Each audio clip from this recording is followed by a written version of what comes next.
নিজেদের স্বার্থের জন্য যা সঠিক মনে হয় এবং বিশ্বের জন্য যা ভালো মনে হয় তা করতে দ্বিধা করবে না ভারত। শনিবার ২১ ডিসেম্বর ভারতের মুম্বাইয়ের একটি অনুষ্ঠানের জন্য পাঠানো ভিডিও বার্তায় এমন মন্তব্য করেছেন ভারতের পররাষ্ট্রমন্ত্রী এস জয়শঙ্কর। এ সময় ভারতের সিদ্ধান্তে কাউকে ভেটো দেওয়ার কোনো সুযোগ দেওয়া হবে না বলেও মন্তব্য করেন তিনি। তবে ঠিক স্পষ্ট করে বলা যাচ্ছে না ঠিক কাদের দিকে ইঙ্গিত করে তিনি এই মন্তব্য করলেন।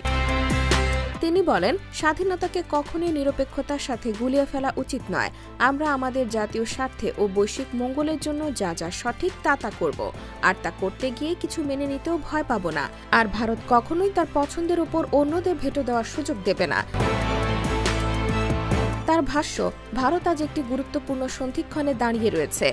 দেশটি বর্তমানে উন্নয়নের নতুন সম্ভাবনা দেখছে, তবে কিছু পুরনো সমস্যা এখনো রয়ে গিয়েছে, যেগুলোর সমাধান প্রয়োজন।